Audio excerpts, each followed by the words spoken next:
There we go.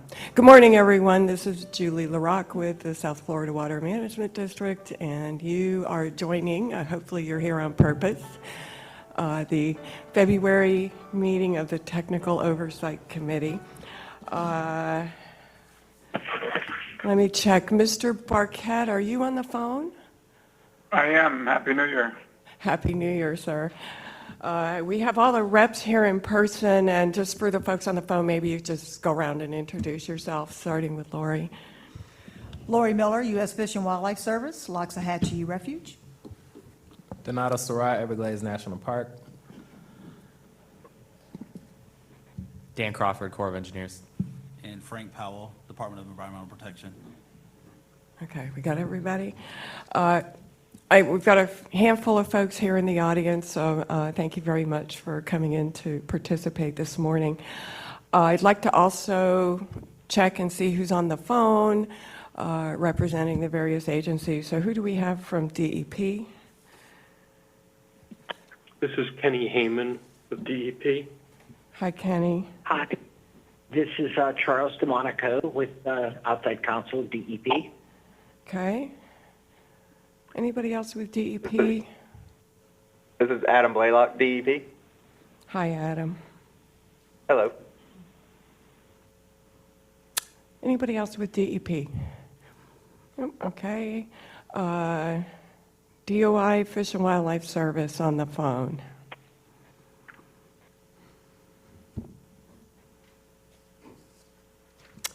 DOJ, do we have anybody from DOJ on the phone? Okay, nobody's on the phone. No, I'm only kidding. What about Corps of Engineers or US EPA on the phone? Hi, Julie. Dan Scheit, EPA. Hi, Dan. Okay, anybody else on the phone that wishes to identify themselves?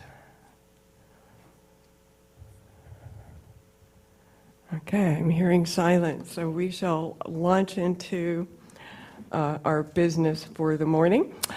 First of all, if you are on the phone, please do mute it when you're not speaking. Maybe reduce the volume on your computer to avoid feedback. Typically, it works best if you're listening from either your computer or your phone, so try that. We will be taking public comment at the end of the meeting, as the agenda notes, and that probably won't be too terribly long from now. But we do want your comments, and typically we don't engage or respond to the comments during the meeting, but if you have a question, we'll get back to you afterward. For the TOC reps, we'll try to keep track of action items here, but if we miss one at the end of the meeting, please make sure we have it within about a week or so we can kind of keep track.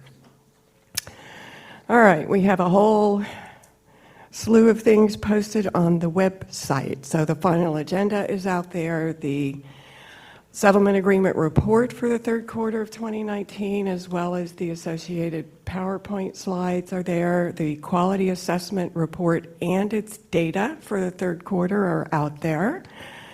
We've also got several tracking tables. So we've got the refuge TP compliance table, provisional Shark River slough tracking, final Shark River slough tracking for water year 18, which has been out there for a little while, Taylor Slough and Coastal Basins data tracking. Those are all out, also posted on the web.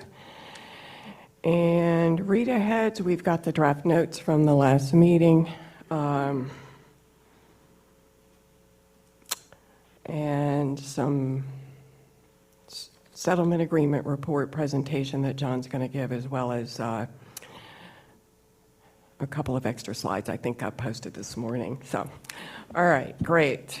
Do we need to make any changes to the agenda for today? Are we good with where we're at? I'm seeing a lot of no's. Okay, great, thank you. Next, if we could go to the meeting summary from our last meeting in November. Does anybody have any comments or changes to the November meeting notes? And I would entertain a motion to approve them if no comments. Julie, the department has no comments. Okay, thank you. No comments. No comments from the Corps either. No comments, and I motion to approve the notes. And I'll second. Great, thank you. I'm assuming nobody's opposed, so the notes are good. Thanks, everybody. All right, let's see. Third quarter settlement agreement report. John Madden is up.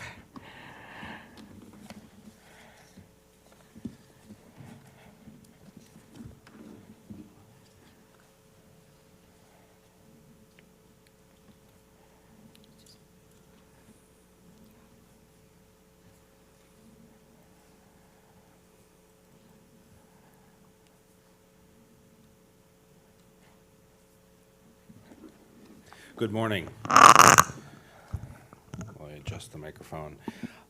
Just let me know if my volume is too high or too low on the phone, and I'll adjust. As Julie mentioned, I'm here to present the third quarter settlement agreement report today, 2019. So we're going to cover the months of July through September for the refuge, and also the 12-month periods ending July through September for Taylor Slough and Shark River Slough. The 12 months ending September represents water year 2019 for the federal water year. So we have provisional results for Shark River Slough, and we'll be reporting final results for that in May after the USGS approves their final flow data for the S12s and provides that. And then, but I do have the water year data for Taylor Slough to present.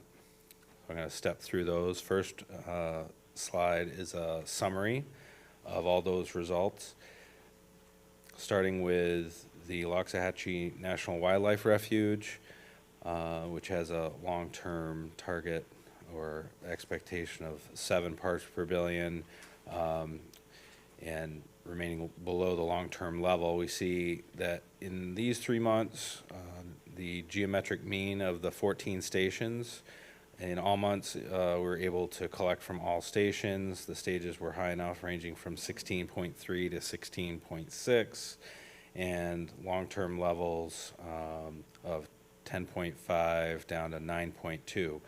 So again, for each month, our geometric means were below the long-term level.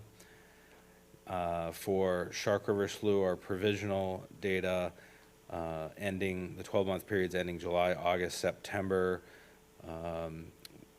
we do see that in the 12-month period ending September 2019, which is the water year 19, we're presenting 2 methods. Method 1 excludes any inflows from S356 structure, and the 12-month flow weighted mean of 10 parts per billion exceeds the long-term limit that was computed of 9.7 parts per billion. In addition, for method 1, the observed percent of sampling events greater than 10 part per billion of 52% exceeded the guideline. So I'll go in a little more detail on that in that section. And Taylor Slough, the months ending July, August, September, all of the flow mean concentration on an annual basis were far lower than the 11 part per billion limit, and the percent sampling events greater than 10 observed were much lower than the guideline. In September 2019, I'll cover some details on some missing flow data that affected 1 sampling event, and I'll describe to you kind of the sensitivity of that and whether additional follow-up is needed. So I'll start going into detail on the refuge, and this chart indicates the monthly stages over the last 36 months in the blue shading in the background, and the limit that's associated with those stages is traced by the red line. monthly geometric means that we observe for those 14 or as many stations as we can collect based on those stages are shown by the dots. And there's only one event, 1 month, that the value was above the long-term level in this period. The overall average of the geometric means was 6.9 parts per billion. All right, I'm gonna wait.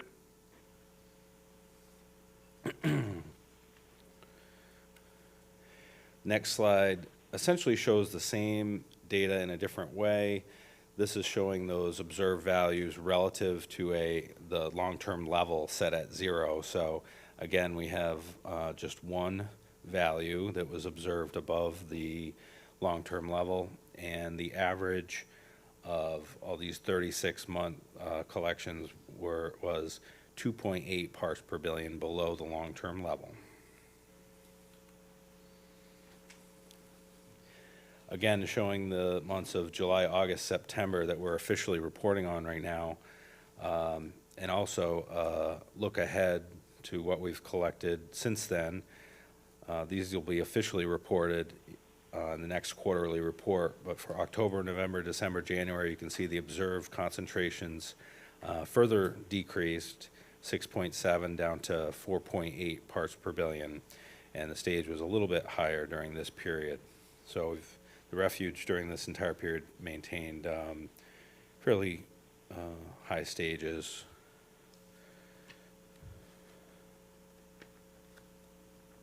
Moving on to Shark River Slough, the blue highlighted row indicates the provisional water year 19, October 2018 through September 2019 results. We had, in method 1, without S356, we had less than 650,000 acre feet. Adding in 356, we had over 740,000 acre feet. So the method 2 limit is lower. You can look across the limit for method 1 was computed at 9.7, and for method 2, it's 9.2. So the more flow, lower limit. The flow weighted mean concentrations through 356 were also generally lower, and so our computed flow weighted means were 10.0 without 356, and for method 2, 9.4 with 356. And I'll show you some of those flow patterns during the water year on the next few slides. To remind us, the pattern of annual results over the years, if you remember, 2017 exceeded the limit, 2018 we met the limit, and the provisional results for 2019 show we exceed the limit by a small margin.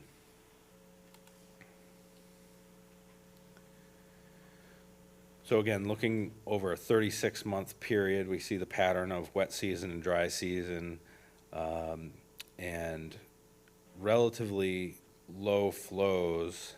When you look at the latest water year starts October 2018, which is right about this point. So we had some flows coming into water year 19, and then relatively low flows. This is showing the entire flow, so some of these were passed through the L29 and not actually delivered to Shark River Slough. We're going to get into that detail as well. So patterns at the S12A, B, C, and D structures. Not much flow relative to previous water years, as you can see. Here we show the flows into the L29 canal segment east of S333 and the headwaters of northeast Shark River Slough. 333 was a little more consistent in its flow during this period, and 356 we see had an opportunity to provide some water in the northeast Shark River Slough, especially during this third quarter. The temporary pumping at 355B ended just about the second week in October, between the first and second week in October. So there was a little contribution during the water year from 355B or the adjacent temporary pumps.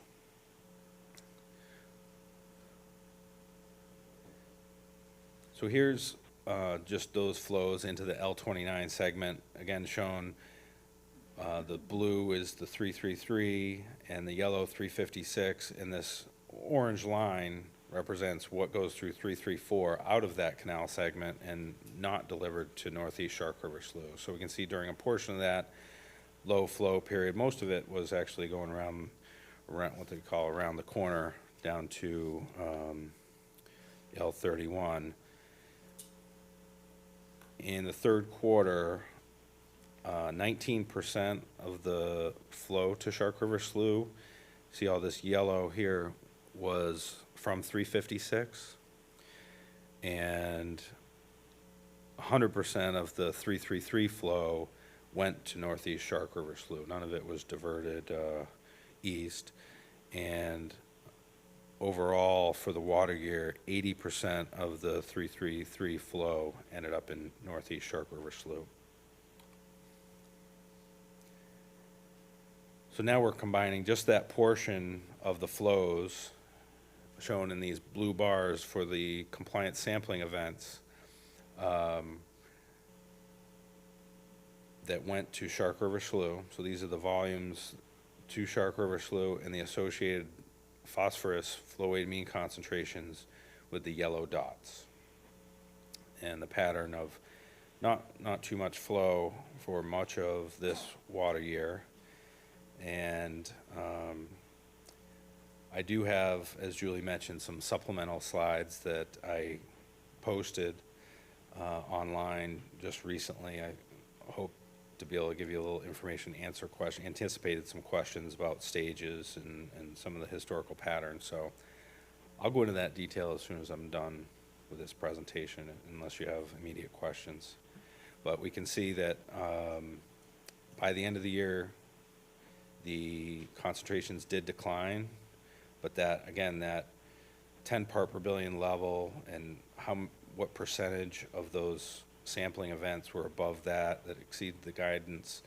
We can see, you know, there was not maybe as extremely high TP values as we had seen in some previous years, but there were a good number of collection events that were up in the slightly elevated range. Then these phosphorus values now are put on top of the 12-month rolling for the tracking purposes. So every month we look back at the 12-month, and this is our final value here of 10, where we landed for method 1 at the end of the most recent 12-month period.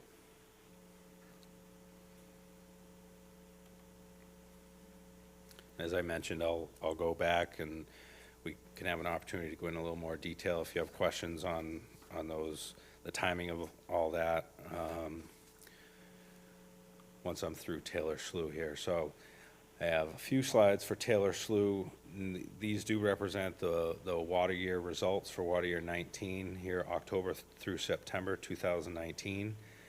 The total flow is displayed, though it doesn't really impact the compliance. Our long-term level is fixed at 11 parts per billion for these inflows. We currently have 3 methods. The original, just 332D and 18C structures. Then a second method adds G737, which is an independent inflow to Taylor Slough in this area. And then another kind of a hybrid calculation that accounts for some of the downstream inflows from the detention area downstream of 332D and the water quality associated with those. So all these clearly below 11 parts per billion, and our observed percent sampling events greater than 10 is far below our guideline of 53.1%. We did have 1 week at the end where the sensors, the equipment that USGS uses to track flow at the S18 structure was inoperable, and that site has since been rebuilt for their monitoring. We rely on that data for a lot of the periods where there's very little head across the structure, or very little elevation difference between the upstream and the downstream. Those gates often are wide open in order to provide the flow that's needed, but it's not reliable to estimate flow from the headwater and tailwater stage because of those small differentials. So we rely on the contracted USGS sampling. As a sensitivity, so these results are presented with 0 flow for the S18C on that day.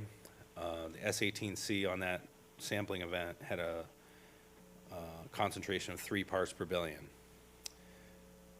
And so it was the lowest, it tied for the lowest structure for all these methods. So any additional flow that were recorded at that site, usually had been ranging in the 150 to 250 CFS range, but any additional flow that we enter into the calculation on that day would just bring these down. So if it was more than 350 CFS, which is not likely, then the flow aid means for the annual would come down slightly. But at the flow that we would expect going through there, it would make no difference to the flow aid mean concentration for the year. Here's the historical values for annual flows to Taylor Slough, the TP concentrations relative to the limit of 11 parts per billion. The pattern of flow, again, similar to what we saw for Shark River Slough, fairly low flow year, especially between the end of last fall and this spring. The individual structures are shown here. Just be cautious. The scales are a little bit different. We have 2,500 CFS day here at the top at S18C, and then we go to 1,000 for 737, 332D, 328, and 332DX1.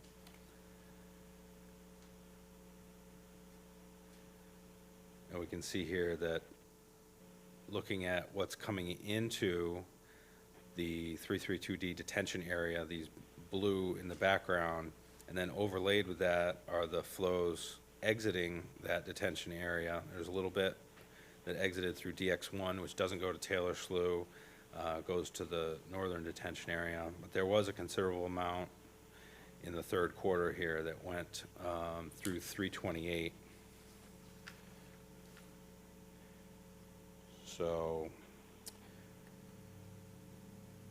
just trying to look quick, see if I had that flow value, but I don't think I do. So, now combining those flows into Taylor Slough with the phosphorus concentrations, the flow weighted means, a little bit higher as we expect when there was low flow or little flow, and fairly consistent in the period when we had flow. And again, as we look at those paired with the 12-month rolling, we ended here method 1 of 5.3 parts per billion, method 2 would be 5.2 parts per billion, method 3 4.9 parts per billion.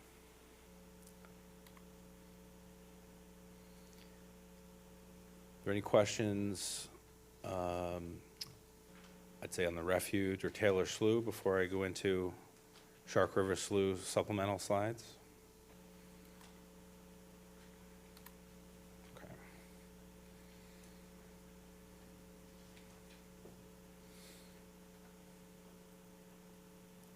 No questions from the refuge.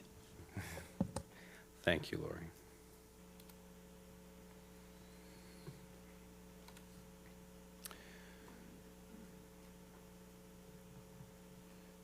Well, since for the actual report and compliance, we're not reporting stages, I thought I would show kind of the patterns that we see and did see this year.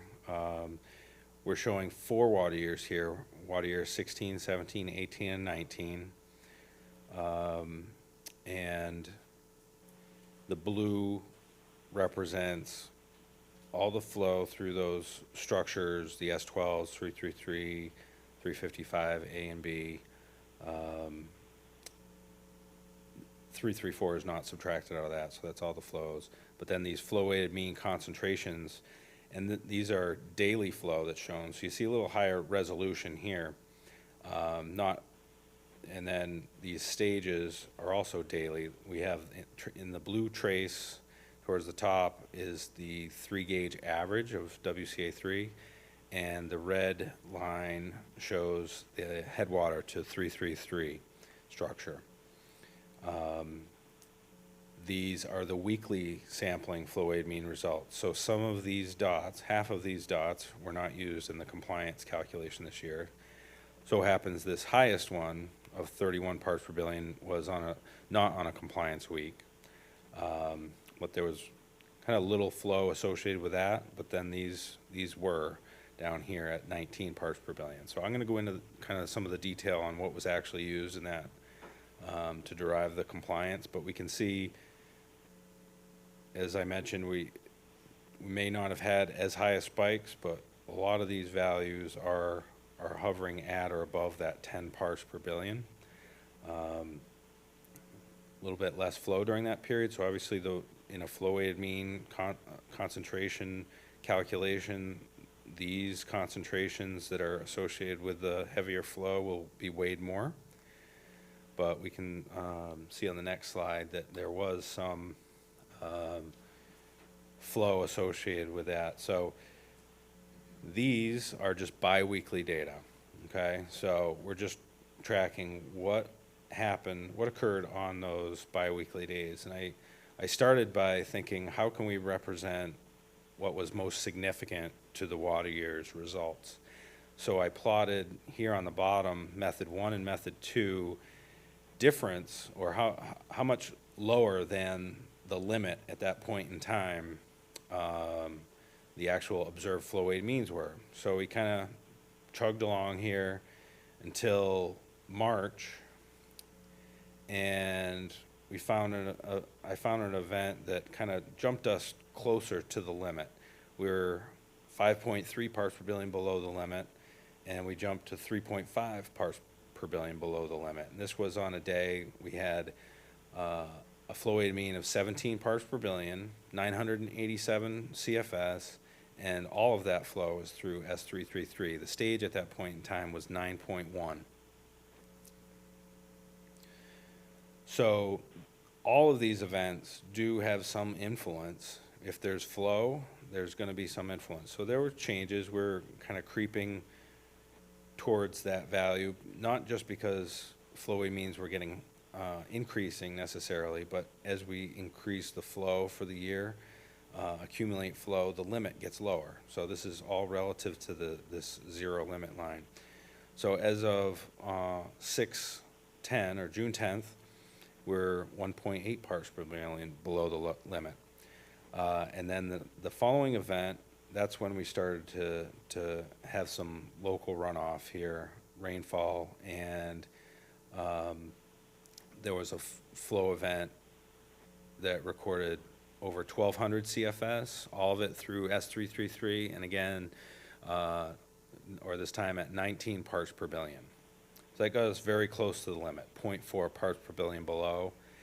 And although we started seeing significantly more flow, it's not really in the same pattern we saw in water year 17, where immediately the stage shot up. The stage kind of stayed around 8.5. And I'm sorry if I didn't make that clear. This red dotted line is our stage at 333 headwater. So pretty much from the beginning of the year, we declined all the way until late July before the stage started to rise.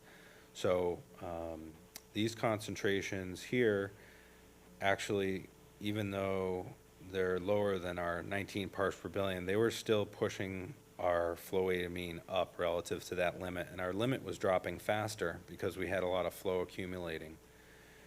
So this is where we ended up at 0.3 parts per billion above the limit.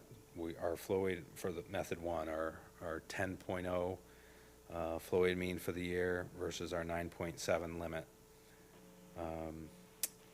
Overall, I'd characterize it as a dry year, more similar to our 2014 exceedance than the 2017.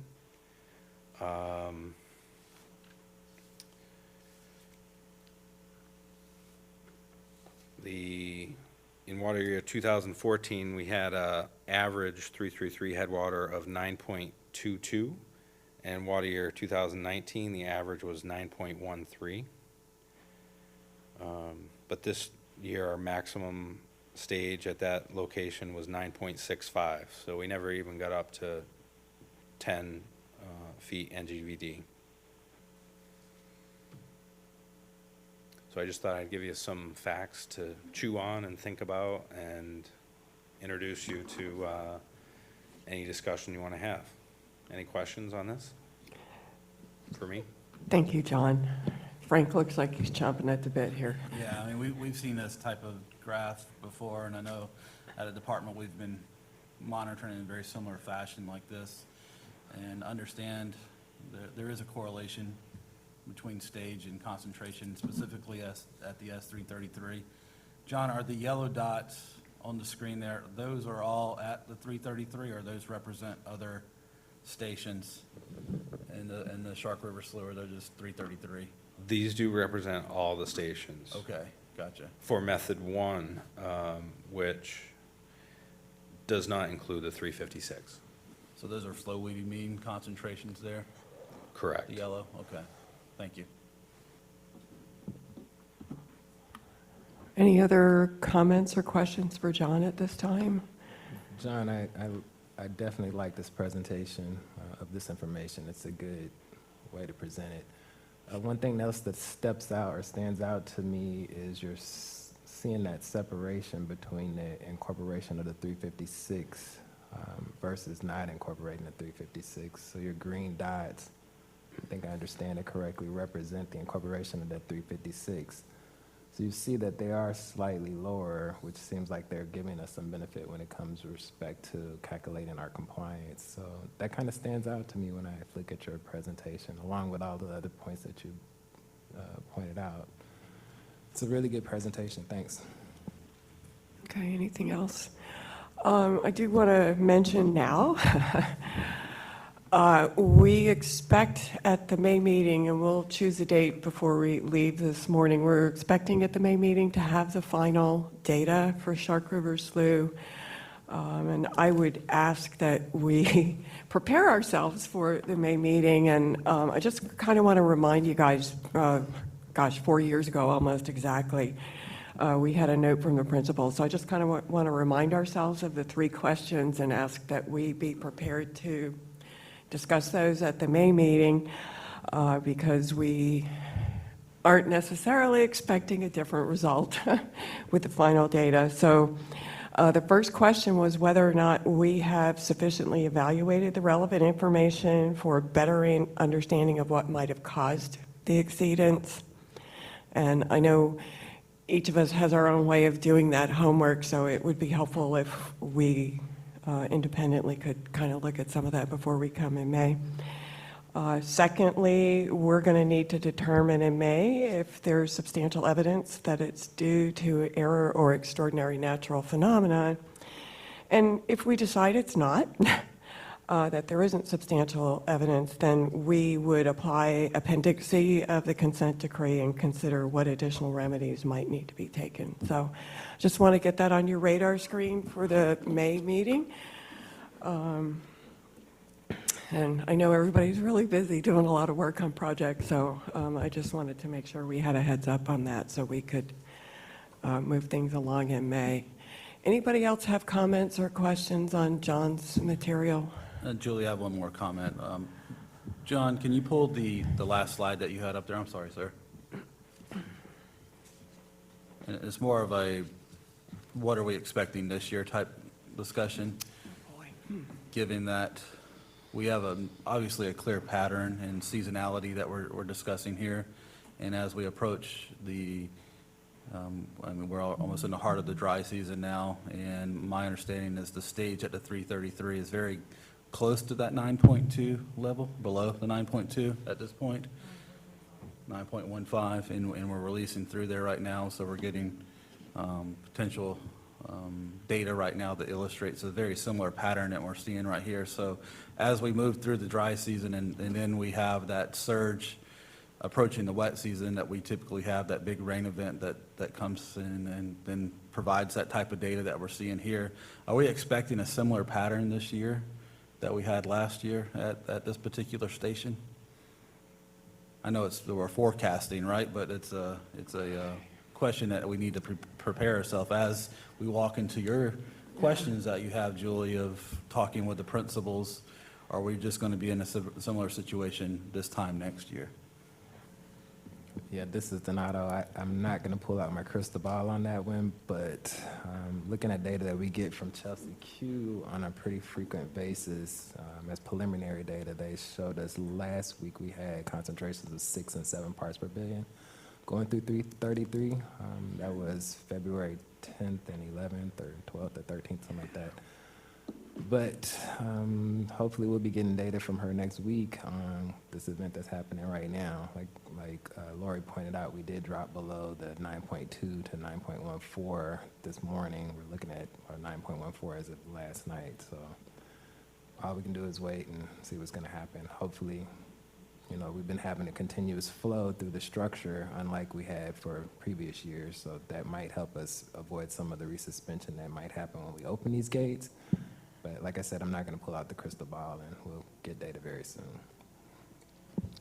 And this is Lori with the Refuge. The district's position analysis pretty much indicates that we're going to stay probably lower than average as far as water levels in 3A. So I think we need to be prepared for that. But then again, you can have water management actions that can interfere with that. Also, we're already average to slightly above average as far as rainfall is concerned in that area. And we're looking for somewhat of an average year, so maybe Mother Nature can help us out. If we could just get her to tell us what she's going to do. Okay, thank you. Anything else for John? No, thank you, Julie. Thank you, John. Turn my microphone off. All right, our next agenda item, Donato, since you first brought this up, we put your name on this, but I know we're all going to probably have a little bit to say. This has to do with the compliance methodologies under Appendix A, and I believe we were supposed to follow up with our principals and get some guidance about any particular guidance they may have about reconstituting the Appendix A subteam. So.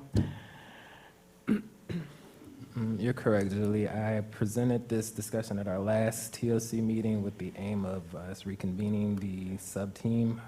Guidance that I've gotten back since we've left this table suggested that you guys have had the opportunity to talk and we should be reconvening, but it should be at a very fast pace. My understanding is we need to try to get all of this done within the next 2 TOC meetings, so come back reporting with potentially a closeout on, particularly for Shark River Slough. We didn't really discuss doing Taylor Slough and coastal basins, but reducing ourselves back to the one compliance metric being reported, hopefully within the next 2 quarterly meetings. So I am looking hopefully for us to convene or reconvene our sub-team meeting now.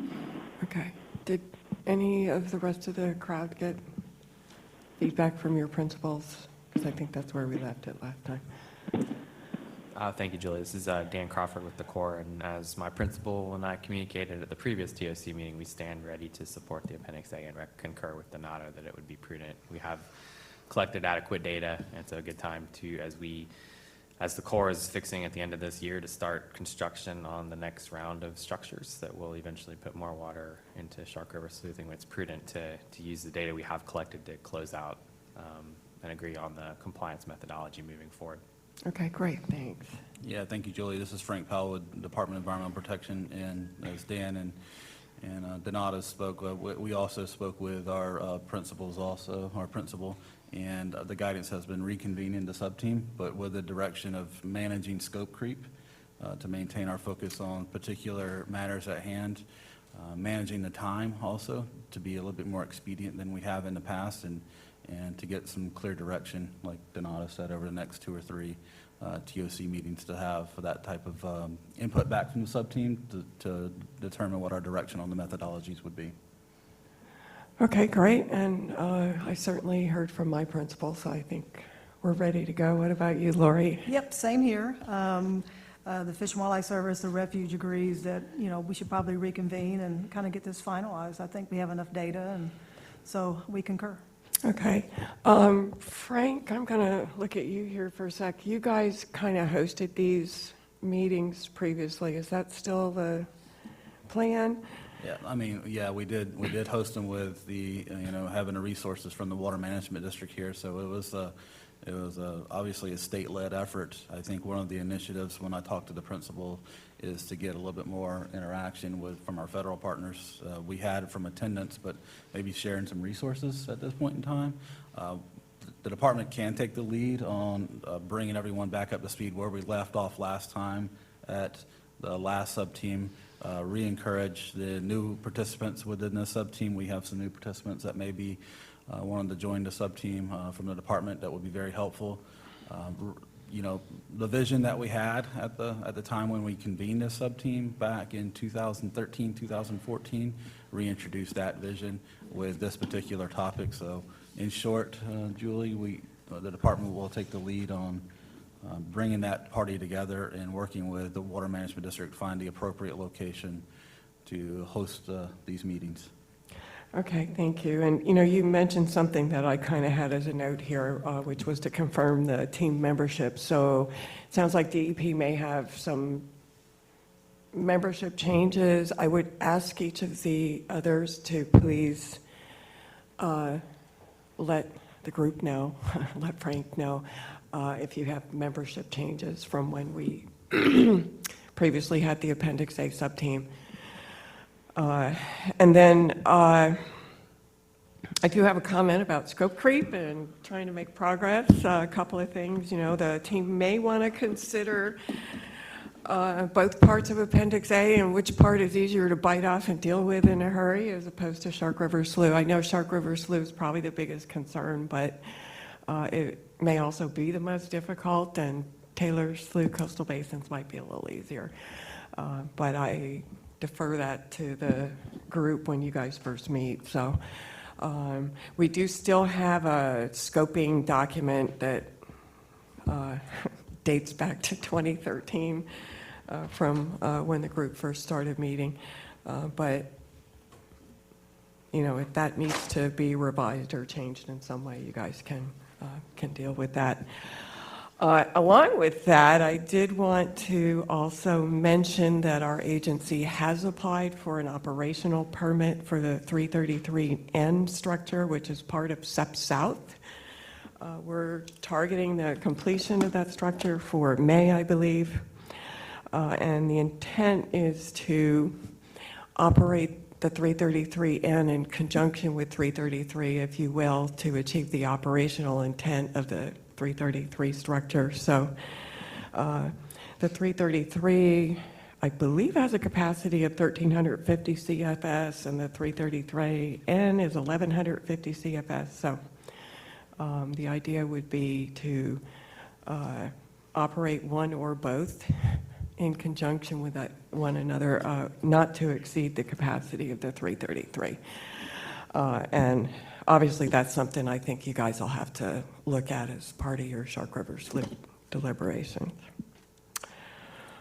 Okay, anything else on that agenda item for the moment? Yeah, can I just, Frank, when you said you needed, or were looking for more federal involvement and resources, can you expand on that just a little bit so we kind of know? Sure. So no problem. So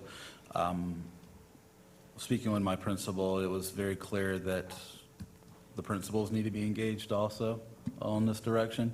So rather than having the scope creep outside of, I don't want to say really staff members or the professionals that work with the principals, just to ensure that the principals are engaged throughout the entire process so they can be able and provide guidance to the sub-team as needed, as to eliminate the scope creep and stay on the targets in which that TOC has advised them to stay on, such as the methodology for Shark River, our Taylor Slough, our, discussion or the 333 or the 333 and whatever the topics in which we assign the sub-team to ensure that they stay focused on that, where we can get information back and make these decisions. Okay. That's what I meant, Lori. Okay. Yeah. Thanks. Okay. So hearing what you just said, Frank, are we deciding what the scope is going to be in the sub-team meeting or here? Because my understanding is we were supposed to focus on Shark River Slough, but I just heard the door open to Taylor Slough and Coastal Basin. The only reason I brought that up is it's also part of Appendix A. I know we get hyper-focused on Shark River Slough, but there are two parts to it, and our staff are doing multiple calculations for both parts. So it would help to have a single calculation for that one also. Oh, I'm 100% behind Yeah, that. I know you are. So, but the question was, are we defining that scope here or in the sub-team? I think Julie pointed out the 2013 document, and I just recently read that, and we've tackled a lot of those challenges within the 2013 document of the initial vision of the sub-team. It wouldn't be a bad idea for letting the sub-team go back through that document, clean that up, and see what our new vision is, and address those new topics that we're discussing right now. And then that may be the first line of action that the sub-team presents to us, is this new vision document of what the scope is of the sub-team, either through us or through the TOC meeting, and then move forward with these type of topics in parallel also, not just have a meeting to talk about a document, right? So we want to see some action over the next few TOC meetings where the sub-team comes back to us, where we're not talking about a 2013 document, we're talking about a 2020 action to move forward with. That was my intent. Thank you. Okay, anything else there? All right, we're going to move into public comment, and I'd like to call on it. Wait a second, sorry. Just a second, Mr. Cook. I just have one thing that I need to present, if you give me a moment. Not really present, but open the floor to. The park, since 2006, has been engaged in an effort to try to understand the dynamics driving those spikes that we see in TP concentrations going from the dry to the wet season. To that aim, we went to FIU and contracted out to them to do some research. That research has finally come back. We are at a position where we want to start actually presenting that and bringing that before the TOC. So we're envisioning probably giving a presentation within the next or the following TOC quarterly meetings. In addition to that, we are engaging in phase 2 of that study. So phase 1 included various mediums. So we looked at surface water, we looked at pore water, and we looked at the sediments. We didn't get 100% clear answers from all of that, so we initiated a phase 2. Phase 2 is looking more heavily at sediments collected near the discharges for the SD33, so upstream in the L67A and L29. And then we're also going to do a mesh-based study for the flows going through the structure. So we're going to look at a vertical profile and a horizontal profile across the canal to try to see what happens when you open the gate. Right before you open the gate, what happens when you open the gate and then once you close the gate. So we want to present all of that and bring it forward. But more than that, we want to see if we can get an engagement between all the different agencies on this type of effort. So I want to bring that to the table and bring it before the TOC in the next couple of TOC meetings. That's great, thank you. That's great. Okay, now Mr. Cook has some public comments. I think if you press the button on the microphone, something will turn green for you. Thank you, Newton Cook, United Waterfowlers of Florida. I actually came here today to try to get prepared for the meeting this evening on COP. And a couple of things. First of all, it's a great meeting. It's short. A lot of them tend to run a little while. The agencies are taking a hell of a beating on social media right now. I'm talking about all of you on this Everglades restoration, water south, you name it. It's tough. And I like to, when I put up things, I like to be relatively sure if the numbers and the things that I put up are correct. So I just want to mention a couple of things here. First of all, this is a tremendous success story. It's not told. I know the lake water is 220 to 250 parts per billion phosphorus. I know the muck under the old pineapple forest is loaded with phosphorus from all the birds for thousands of years. I know that just running water through the EAA or through the WCAs or even north of the lake puts more than 10 parts per billion phosphorus in that water. And yet you have designed a system that takes all that dirty water, all the mess that we add as human beings, and we put it in the park, 10 parts per billion phosphorus.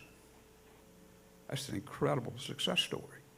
And it just needs to be told. Needs to be told more often. The other thing, and I noticed it here today, God bless the lady that wrote River of Grass, but it is not a river of grass. It's not even a river because it doesn't flow a lot. Or it might be like some of the western rivers that flows really rough sometime and then a lot of the time doesn't flow at all. And the concept we have in the minds of the public is this meandering river of grass that's flowing down the Florida Bay, and it doesn't do it, it never did do it. Right now, the lake, the bottom of the lake, you can put 6,000 CFS out. That's the limit. That's what the structures are. And I'm watching the Water Management District and nod their head wrong if I'm wrong. Right now, the Tamiami Trail, about the maximum amount of water allowed to go south is 6,000 CFS. Cape Sable Seaside Sparrow, nothing wrong with that, but that's what the facts are. And when you look at your graph and you see the way the water goes through the system and the velocity of flow, you see how successful this program has been, because even when it's busting through the system with a high velocity of flow, the district and the Corps and the park have worked together, and we're still getting the 10 parts per billion phosphorus in the lake, into the park. It's a fantastic thing to say. Now, tonight's meeting's on COP, mod waters. That's 6,000 CFS at the bottom end of the system, which blocks the whole system, top to bottom, all the way to Orlando. It's supposed to go up to about 18,000 CFS after mod waters is done. That's the amount of water we need to get under the tap trail to drain the system, just hopefully stop the discharges to the estuaries. Fact is, Larry Williams stood right over in Fort Myers at the district meeting a couple of months ago and said, 9 months of the year, it's not going to be any more than it is today, as long as the Cape Sable Seaside Sparrow is being protected. People need to know that. They really believe when mod waters is done, 18,000 CFS is going to flow south to Florida Bay. It's not going to happen. And I want to commend you. This is the most honest graph that I've ever seen of the flows south. And if you look at this graph, you see something right away. Not much, nor any, in a dry period, as you saw today, water actually goes down Taylor Slough. Historically, this is a historical graph. You've got everybody believing that this is going to send a lot of water down Taylor Slough and into Florida Bay and going to change the salinity of Florida Bay. And what we're doing today, and I've watched the district do this, is we're artificially moving water east to get some water into Taylor Slough. But it's artificial, it's not natural. And as Bergeron once said, why don't we just let it flow south? Well, you can't just let it flow south if you want any water to go to Florida, to go to Taylor Slough, because it goes to Shark River Slough. Historically, there it is, right there. Most of the water goes to Taylor Slough south and shoots out to the western side of the system. Very little water ever went down Taylor Slough. And most of it was the little, as it says here, in fact, the little basins that you see, plus on the west side of the Miami Ridge into Taylor Slough. People need to know that. They honestly believe there's going to be a river of water running down Taylor Slough that's going to lower the salinity in Florida Bay. Not going to happen.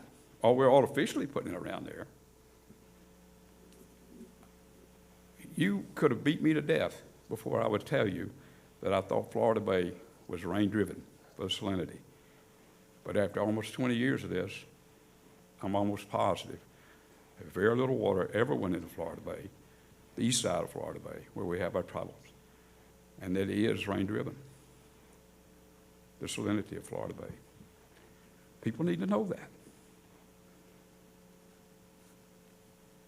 I just want to say thanks to all you guys for listening to me a few minutes. And where I'm wrong, please scream and holler, because I do my best out there on social media. I'm telling you, people are just being told so much misinformation. So much misinformation out there.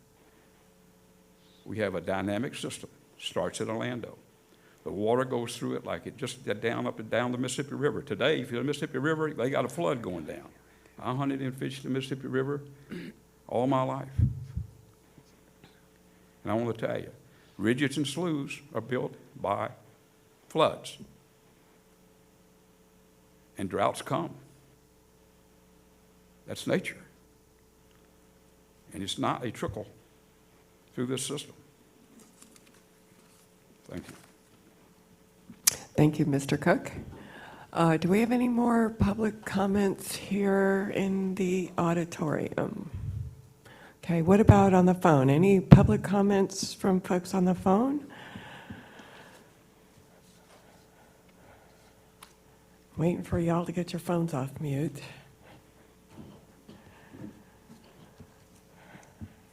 Okay, I'm not hearing any public comments from the folks on the phone, so thank you for that.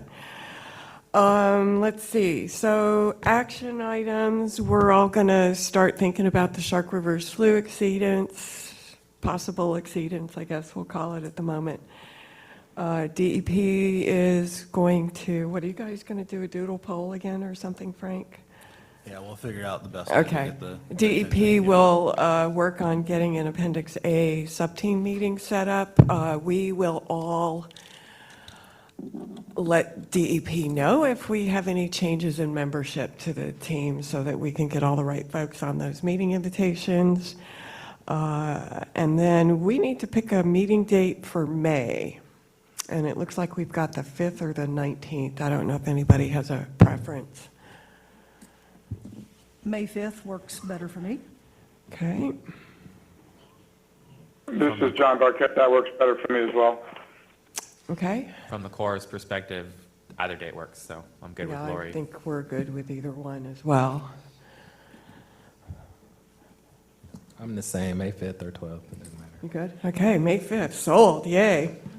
We still have dates on here for possible future quarterly meetings, so we can figure those out at the next meeting. I don't think we have any more business. Can I just ask a quick question? Yeah. So I see on the agenda that it says annual meeting.